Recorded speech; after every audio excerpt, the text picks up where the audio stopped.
ლურჯი მონასტრის წმინდა ანდრია პირველწოდებული სახელობის ტაძრის მღვდელმსახური, თეოლოგიისა და ისტორიის დოქტორი დეკანოზი გიორგი გუგუშვილი შემოგვიერთდა. დილამშვიდობის დაგლოცეთ ხალხი. დილამშვიდობის ხმერთმა დაგლოცოთ ხმერთმა გაგახაროთ. დაგვილოცოს ხმერთმა წმინდა იოანე ოქროპირის მეუხებით ჩვენი დედა სამშობლო და გაგვიერთიანოს, დედა ეკლესია გაგვიძლიეროს. დიდხანს და ჯანმრთელად გვყავდეს ჩვენი პატრიარქი. ხერული და უხილავი მტერი, რომელიც ჩვენი ქვეყნის წინააღმდეგ გამოვიდნენ, ღმერთო დაამშვიდოთ ყველა და გადაგვირჩიოს ჩვენი სამშობლო. მიულოცავთ დღევანდელ დღეს ჩვენი ტელევიზიის ერთგულ მაყურებელს და ღმერთმა დალოცოთ და გაახაროთ. ჩვენც გილოცავთ და ჩვენც ულოცავთ ჩვენს მაყურებელს. დავიწყოთ საუბარი მამ გიორგი წმინდა იოანე ოქროპირის შესახებ, თუ ვინ იყო წმინდა იოანე ოქროპირი და რატომ უწოდეს მას ეს სახელი? დიახ. წმინდა იოანე ოქროპირი ესაა დიდი მნათობი დედა ეკლესიისა, ჩაუმქრალი მნათობი ვარსკვლავი მართლაც, რომელიც მე-4-5 საუკუნეების მიჯნაზე გამობრწყინდა და მისი სახელი ძალიან დიდად არის გავრცელებული. უნდა გითხრათ, რომ საღვთისმეტყველო მეცნიერების თითქმის არც ერთი დარგი არ დარჩენილა წმინდა იოანე ოქროპირს თავისი ღრმა და მნიშვნელოვანი კვალი რომ არ დაემჩნია. დღეს ჩვენ უნდა ვისაუბროთ მისი ნაწილების აღმოყვანება და გადასვენება კონსტანტინოპოლში, აი საქართველოსდან, კერძოდ კომანიდან გადააბრძანეს მისი ნაწილები, მაგრამ მანამდე ალბათ შევეხოთ მისი ცხოვრების გარკვეულ დეტალებს. არის ესეთი უწყება, რომ იგი ანტიოქიაში დაიბადა, დაახლოებით 2 წელია მიჩნეული, 344-ან 347 წლები. მისი მშობლები იყვნენ სეკუნდუსი და ანთუსა. სეკუნდუსი იყო სირიაში წარჩინებული სამხედრო მოღვაწე, წარჩინებული ოჯახი ჰქონდათ. იგი მალევე გარდაიცვალა, მისი დედა 20 წლისა იყო, როცა დაქვრივდა და მთელი თავისი ცხოვრება მიუძღვნა იოანეს განსწავლულობას, განათლებას, აღზრდას. და შემდეგ ისე იყო, რომ აი იმ პერიოდში იყო წარმართული სკოლები და იოანე სწორედ ანტიოქიის ამ წარმართულ სკოლაში მიაბარეს და ისწავლა მან რიტორიკა, ფილოსოფია, ყველა ის მეცნიერება, რომელიც იქ ისწავლებოდა და იგი იყო იმჟამინდელი ერთ-ერთი გამორჩეული ორატორის და მქადაგებლის წარმართი იყო, ლიბანიოსის საუკეთესო მოსწავლე იყო. წმინდა იოანემ დაამთავრა სასწავლებელი, მას სამართალი საფუძვლიანად შეისწავლა და იგი იყო მსაჯული, აი განსაჩილთა მსაჯული იყო და ამ პერიოდში ძალიან დაუახლოვდა საერო ხელისუფლების წარმომადგენლებს. მაგრამ იოანე თავის ბუნებით ესეთი დაბალი მყუდრო იყო და არ სურდა, არ იყო მისი სურვილი ამ ხალხთან გარევა, მაგრამ ესე იყო საქმე, რომ აი მაშინ ძალიან გავრცელებული იყო თეატრალური სანახაობები, წარმოდგენები და იოანე უნდა და არ უნდა და მაინც იყო ჩართული ამ წრეში, ამ გარემოში, მაგრამ აი ამ ყოველივეს ამაოება რომ იხილა, მან განიზრახა, რომ დაეტოვებინა საერო სამსახური. მართლაც დატოვა სამსახური და დაუახლოვდა ძალიან ეკლესიაში დაიწყო აქტიური სიარული, აქტიური მოღვაწეობა, თანამონაწილეობა. იმჟამად იყო ანტიოქიის მღვდელმთავარი მელეტი ძალიან დაიახლოვა, შეიყვარა იოანე და ესეთი ტრადიცია იყო, რომ ადამიანები სანამ სრულწლოვანებას არ მიაღწევდნენ, მანამდე არ ინათლებოდნენ. თუმცა კი ამას წმინდა მამები ამის საწინააღმდეგოდ გამოდიოდნენ, მოუწოდებდნენ, რომ ბავშვი დაიბადება რა უმჯობესია მაშინე ჩვილობაში მოინათლოს და ღვთისმადლს ეზიარონ. ამასვე ამბობდა მოგვიანებით წმინდა იოანე ოქროპირი, მაგრამ აი იგი 28 წლისა მოინათლა და დაადგინა მედავითნეთ მელეტი და უნდა აღინიშნოს, რომ მაშინ დაწერა პირველი თავისი ასკეტური თხზულება დაცემულისადმი, რომელიც თავის მეგობარს მიუძღვნა. და ეს იყო ფაქტობრივად აი მისი უკვე როგორც ღვთისმეტყველის გამობრწყინება. და აღსანიშნავია, რომ მან დაიწყო ქადაგებები და მის ქადაგებას უამრავი ხალხი მოდიოდა, უამრავი ხალხი უსმენს და განიზრახეს, რომ ეს ახალგაზრდა მედავითნე მეზობელი რაიონის ქალაქის ეპისკოპოსად განემწესებინა, თუმცა იოანე ბუნებრივი ამაზე უარი განაცხადა თავისი ამ სიმდაბლის გამო, იგი ამ პატივის ღირსად არ თვლიდა თავის თავს და შემდეგ ისე გადაწყვიტა, რომ დედას სთხოვა და გაუმხილა, რომ მას სურდა განმარტოებით ცხოვრება, წასულიყო მონასტერში და დამოუკიდებლად ეცხოვრა და ელოცა და მარხულობაში ყოფილიყო. დედამ სთხოვა, რომ განმიახლებ ჭრილობას, ქვრივობის ჭრილობას, რომელიც 20 წლისა დაგვრივდა და შენი აქედან გასვლით მას დიდი ცრემლით ევედრებოდა, რომ არ წასულიყო იოანე და მართლაც სანამ ცოცხალი ვარ, რომ ჩემთან იყო და მართლაც გარდაიცვალა რა დედამისი, მან ყოველივე რაც კი რა მქონდა, ყველაფერი გაყიდა, დაურიგა გაჭირვებულებს, ქვრივობლებს და წავიდა მონასტერში საცხოვრებლად. მონასტერში აქ მან დაწერა სიტყვა მღვდლობისათვის, 6 სიტყვა არის და უნდა აღინიშნოს, რომ აი სწორედ მაშინ ხდება გამოცხადება, ჩვენება, რომ წმინდა იოანე ღვთისმეტყველი და პეტრე მოციქული ეცხადებიან და იოანე აუწყებს მას, რომ უფლისნება, რომ შენ იქადაგო ხალხში გაავრცელო ქრისტიანობა, რადგანაც ანტიოქია მაშინ ძალიან ჭრელი ქალაქი რეგიონი იყო, უამრავი ხალხი, უამრავი სექტანტური დაჯგუფებები იყო და უნდა იქადაგო შენ და ამისი კურთხევა უფლისგან მოგეცა. ხოლო პეტრე მოციქულმა მას გასაღები გადასცა შეკვლისა და გახსნისა, რომ ეს უფლის მიერ არის შენზე წარმოგზავნილი, რომ შენ ვისაც შეკრავ შეკრული იქნება, ვისაც გახსნი ხსნილი იქნება. იოანე დაიჩოქებს და ამბობს, რომ არა ვარ მე ამის ღირსი და თუმცა ეს ყოველივე რომ მეუწყა, მან განიზრახა განმარტოვებულიყო და სენაკში განმარტოვებით დაიწყო მან ცხოვრება. რამოდენიმე წლის განმავლობაში ცხოვრობდა. აქ ძიმე მარხვამ და ასკეტურმა ცხოვრებამ იგი დააუძლურა, თან ამავე დროს მას ჰქონდა ესეთი უწყება, რომ უნდა წამოსულიყო და უნდა გაეგრძელებინა ის აღესრულებინა ის, რაც მას აუწყა წმინდა იოანე ღვთისმეტყველმა და ასევე პეტრე მოციქულმა და ბრუნდება ქალკედონში და იწყებს იგი ანტიოქიაში და იწყებს იგი აქ მოღვაწეობას. აღსანიშნავია, რომ მელეტემ იგი აკურთხა დიაკვნად.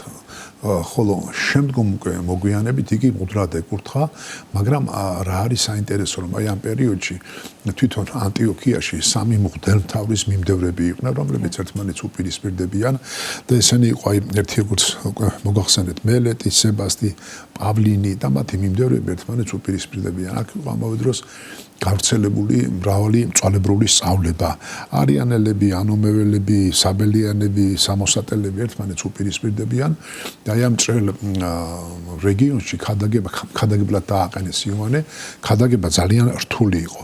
აღსანიშნავია, რომ აი იოანე 386 წელს მელეტის მემკვიდრე იყო, მელეტი ეპისკოპოსისა ფლავიანე, მან მღვდლად აკურთხა, ოღონდაც ისე რომ მას ტაძარი არ ჩააბარეს და ტაძარში მსახურებისთვის არა, იგი ქადაგებლად დააყენეს და აი ამ ხალხში ძალიან რთული იყო. მერე ისე ხდებოდა, რომ ეს ხალხი სპეციალურად უპირისპირდებოდნენ, იყო და სისხლისმცემელი დაპირისპირებების კი მიმდინარეობდა, მაგრამ წმინდა იოანეს ქადაგებისას აი ეს თითქოს მოგვარდა, თითქოს ჰარმონიული თანაცხოვრება დაიწყო. რაც შეეხება მის სახელწოდებას თქვენ წეღარ მითხარით და ერთ-ერთი ქადაგებისას, როცა იგი ქადაგებდა, ხალხი აჩერებდა, ტარს უკრავდა და დიდ ემოციებს და ოვაციას გამოხატავდა და ერთმა ქალმა, მორწმუნე ქალმა, რომელიც ისმის მის სიტყვებს, მიმართა ხალხი და რომ წმინდაო, სულიო მამაო, იოანე ოქროპირო, შენი სიტყვა ძალიან ღრმა არის და ჩვენი გონება ბოლომდე ვერ წვდებაო და ამის შემდეგ დაჩა მას ოქროპირი სახელდება, რომელიც ბუნებრივი ესი არის ბოლომდე და იოანე მიხვდა, რომ ეს ქრისტიანული სწავლების სიღრმეების ესეთი წვდომით თვითონ რომ წვდება და ესე გადაცემა ხალხისთვის შეიძლება, მსმენელისთვის შეიძლება ცოტა რთული იყო და მან გაამარტივა თავის ქადაგება ისე რომ ყველასთვის გასაგები ხდებოდა მისი ქადაგება.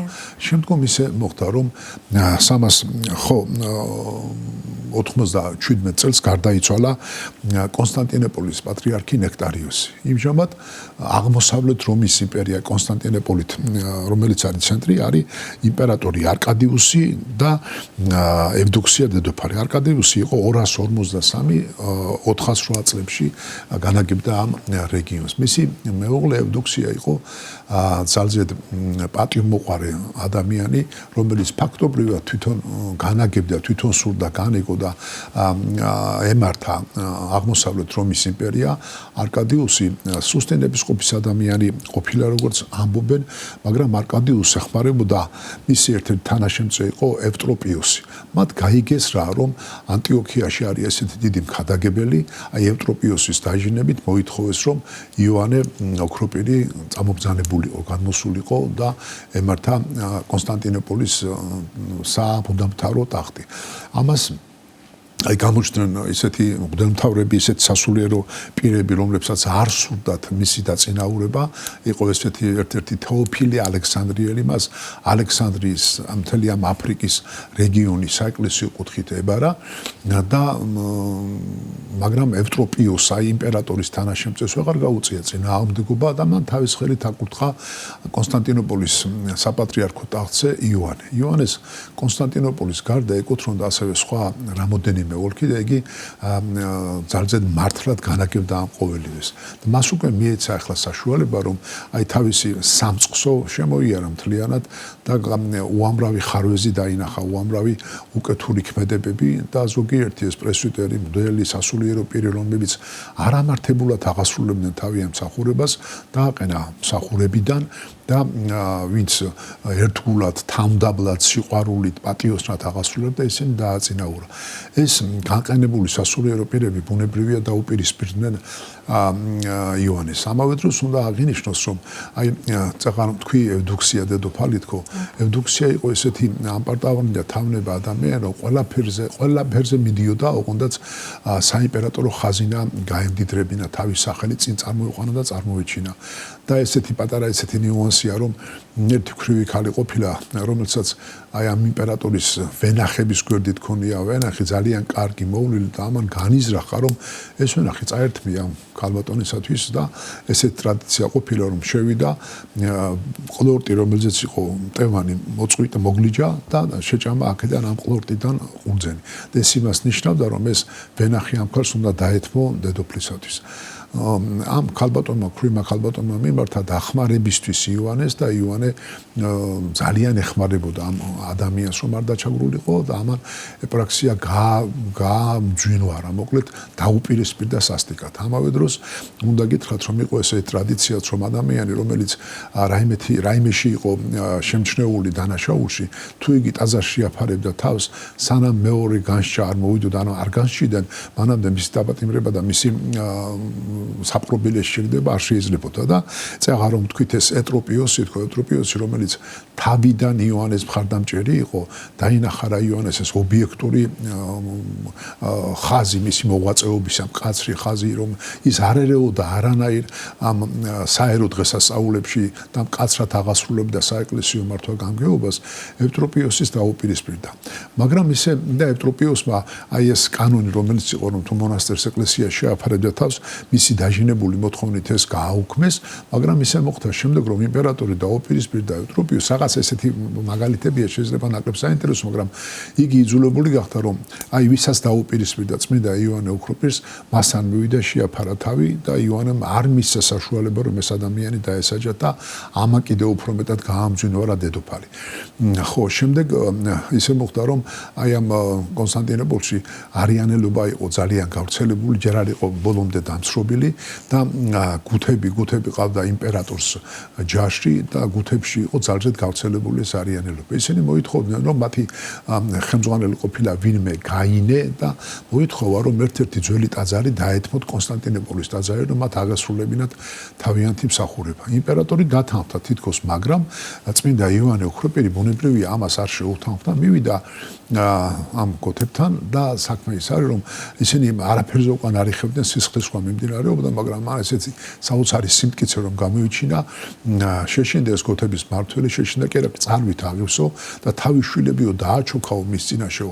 მან ტაძარი, ძველი ტაძარი არ გადასცა, არც ერთი ტაძარი გუთებს, მაგრამ ახალი ტაძარი აუშენა და ამავე დროს როგორც ქადაგებელი ხშირად მიდიოდა და თარჯიმნის მოუხებით ქადაგებდა და ეს ხალხი მოაქცია ჭეშმარიტ სარწმუნოებას და ეს იყო ძალიან მისი დიდი დამსახურება. რაც შეეხება თეოფილე ალექსანდრიელს, თეოფილეს ყავდა მონაზვნები და ალექსანდრიიდან წამოვიდნენ და იოანესთან იჩივლეს თეოფილეს შესახებ, რომ თეოფილე არამართებულად იქცევა. იოანე ოქროპირი როგორც შული მოითხოვდა, იგი არ ჩაერია სხვა ეპარქიის საქმეებში, ანუგეში ეს მონაზვნები, ხოლო თეოფილეს მეგობრული წერილი თხოვნა გაუგზავნა, რომ ეს ხალხი შეეწყალებინა და მოიქნებოდა მათ მიმართ ესეთი უსამართლო. ამ თეოფილემ მიიჩნია, რომ ეს იყო მის საქმეებში უხეში ჩარევა და უკვე აშკარად დაუწყო მტრობა წმინდა იოანეს. ასევე მტერი იყო იოანესი არც მალავდა დედოფალი ევრაქსია. ჩამოვიდა იგი ალექსანდრიიდან თავის მხლებელ ეპისკოპოსებთან კონსტანტინოპოლში, აღმოსავლეთ რომის იმპერიის დედაქალაქში დედოფალს ძალიან დაუახლოვდა, ისე რომ მას არც მოუკითხია ადგილობრივი მდომთავარი და დაიწყეს 1000 რაღაცის ხლართვა, რომ აი მძინვარებდაო დაცემული ანგელოზი, რომელიც ადამიანის გონებას აღაურევს და მათ მოიწვიეს კრება, საეკლესიო კრება, რომელიც მათ არ აეხებოდათ არანაირად 403 წელს და ამ კრებამ 29 პუნქტიანი დადგენილება მიიღო, რომლის თანახმადაც იოანე ოქროპირს უნდა დაეტოვებინა თავისი კათედრა. და საინტერესო რა არის, რომ ამ 29 პუნქტიან ბრალდებებში და დანაშაულებში, ბჭყალებში იყო ერთ-ერთი, რომ იოანე ხალხში არ გადიოდა საერო ხალხთან და დამოუკიდებლად ცალკე სადილობსო. ანუ იმ ხალხს არ იღებს ამ საერო ხალხს და მათთანაც არ იღებს მონაწილეობას, რომ მათ ზეიმებში მიიღოს მონაწილეობა. ასევე იოანე, როგორც ცნობილია, რაც კი რამ ფუფუნების საგანი იყო, სულ ყველაფერი გამოიტანა დაურიგა გლახაკებს და რაც კი რამ შემოსავალი იყო, ეს შემოსავალი სულ ყველა ამ უპოვართათვის იყო განკუთვნილი. შემდეგ ესე მოხდა, რომ იოანე გადაასახლეს ბითვინიაში და გადასახლების დღეს დაიწყო სასტიკი მიწისძვრა. ისეთი ძლიერი იყო მიწისძვრა, რომ შენობები იგროვდა და განსაკუთრებულად ბიძგი და რხევა ჰქონდა იმპერატორის სასახლეს. შეშინებული დედოფალი ევდოქსია მიმართავს თავის მეუღლეს არკადის, რომ იქნებ დავაბრუნოთ ისე იოანე, რადგანაც ეს მიიჩნიეს და ნამდვილად ესე იყო, რომ უფლის რისხანებად, რომ არამართებულად მოექცნენ წმინდა იოანეს და თვითონ ევდოქსიამ დაწერა წერილი და სთხოვა პატიება, რომ დაბრუნდი უკან, ოღონდაც მე არა ვარ დამნაშავე, რომ შენ გაგასახლეს, თავის თავს კვლავ ემართლებდა. დაბრუნდა იოანეს 40 ეპისკოპოსი იყო, რომელიც ემხრობოდა, თუმცა მათ ვერაფერი ვერ გააწყვეს, არამედ ევდოქსიამ ეს განზრახვა თვითონ არ მიიღო. დაბრუნდა და საქმე ის გახლავთ, რომ ძლიერი მღერვალება იყო ზღვისაო და გემი გაიფანტენეს გემები და გემი სადაც წმინდა იოანე ოქროპირი იმყოფებოდა, სწორედ იმ ადგილს, იმ მამულს მიადგა, სადაც ის ქვრივი დედაკაცი ვენახი რომ მქონდაო და ესეც რაღაც ნიშანდობლივია. გადმოვიდა დიდი სიხარულით შეხვდა ხალხი იოანე, წმინდა იოანეს მობრძანებას და იოანე არაპირებს, რომ წავიდეს და თავის საკათედრო ტაძარში, რომელიც მას ეკუთვნის, იქ დაიწყოს მოღვაწეობა, იმიტომ რომ აი ეს კრება, რომელიც არამართებულად იყო მოწვეული, იმავე კრებას უნდა გაემართლებინათ იოანე. თუმცა კი უნდა აღინიშნოს, რომ თეოფილე ალექსანდრიელი გაიპარა აქედან, დაიმალა და ხალხმა, გახარებულმა ხალხმა, რომელიც იოანეს მოელოდებოდა, აღარ დაელოდა კრების გადაწყვეტილებას და წაიყვანეს და კონსტანტინოპოლში დაიწყო კვლავ იოანე მოღვაწეობა. შემდეგ ეს კრება, ეს სრულ კრება დაგმობილი იყო, მაგრამ აი ესეთი მზაკრული ხერხებით ცდილობდნენ მის დადუმებას. მისი დამოკიდებულება როგორი არის, მამონ გიორგი, სამართლიანობის მიმართ, ოჯახისა და სიყვარულის მიმართ თავისთავად? და მისი მთავარი მისია რა იყო? კი, აი მისი მთავარი მისია გითხარით, რომ აი საღვთისმეტყველო მეცნიერების არც ერთი დარგი არ დარჩენილა თქო. დავიწყოთ, რომ მას ეკუთვნის ჰომილიები. ჰომილიები ეს არის ქადაგებლობითი ღვთისმეტყველება, ქადაგებს 800-მდე სიტყვა ეკუთვნის მას. ეს სიტყვები არის შეეხება ასკეტიკას, ნეობრივი ცხოვრების წესს. უნდა აღინიშნოს, რომ აი მას სერიოზული განმარტებითი საქმიანობა ჰქონდა, ეგზეგეტიკა, აი მან შესაქმე სრულად განმარტა თავიდან ბოლომდე ფსალმუნები, წინასწარმეტყველები, მათესა და იოანეს სახარებები თავიდან ბოლომდე ზედმიწევნით, რომელიც დღესაც საღმძღვანელოდ იხმარება, განსაკუთრებული სიყვარული ქონდა მას პავლე მოციქულის ეპისტოლეების მიმართ, ესეც განმარტა და მაგრამ საინტერესო რამეს მოგახსენებთ, რომ აი პავლე მოციქულის ეპისტოლეების განმარტებისას იგი ფიქრობს, რომ ეს ძალიან ზედმეტად სიღრმისეულად ხარ განმარტავს და ერთხელაც მის კელიაში შევიდა მორჩილი და დაინახა, რომ იოანე წერს რაღაცას და მას უკან ზურგით უდგას კაცი, რომელიც ყურში რაღაცას ჩარჩურჩულებს და ამან იფიქრა, ალბათ ხელი არ შეუშალოთ, გამობრუნდა უკან ელოდება დიდი ხნის განმავლობაში და არ გამოდის ის მხლევის კაცი, რომელიც იქ იყო, შემდეგ შევიდა და იქ აღარავინ აღარ არის და უთხრა წმინდა იოანე ოქროპის, რომ აი თქვენთან რომ კაცი იყო საწავიდა და ვინ იყო, არავინ არ ყოფილა და აღუწერა და შემდეგ ხატი რომ ნახა პავლე მოციქული ეჩურჩულებოდა თურმე იოანეს და პავლე მოციქული აუწყებდა ამ თავისი ეპისტოლეთა განმარტების შესახებ და იოანემ მიხვდა, რომ ეს იყო უფლისმიერი მინიშნება, რომ მას უნდა განემარტა პავლე მოციქულის ეპისტოლეები და სხვა ასეთი უამრავი რამ. ასევე უნდა აღინიშნოს, რომ წმინდა იოანე ოქროპირმა ცნობილია ეკლესიაში ბასილი დიდის წირვა, რომელიც ხანგრძლივობით გამოირჩევა და ჩვენი ეკლესიის განმარტებლები და მაები ამბობენ ჩვენი სისუსტის გამო, აი ეს ლიტურგია იოანე ოქროპირის ლიტურგია შემცირებული შედარებით მცირე სახით, რომელიც წელიწადის ყველაზე უფრო დიდი დროის განმავლობაში აღესრულა ბასილი დიდის წირვა სულ რამოდენიმეჯერ და ეს იოანე ოქროპირმა ახაც კი თავისი წვლილი შეიტანა. რაც შეეხება ბარემასაც მოგახსენებთ, რომ აი იგი იყო მკურნალი, სნეულთა მკურნალი, აი ოჯახების დაპირისპირება რომ იყო ოჯახში მათი შემრიგებელი და სხვა და სხვა და სხვა. და ერთხელაც ესე იყო, რომ აი როდესაც დაბრუნდა იოანე, ევდოქსია დედოფალმა განიზრახა, რომ თავისი კერპი აია სოფიის ტაძრის წინ დადგა ვერცხლის კერპი.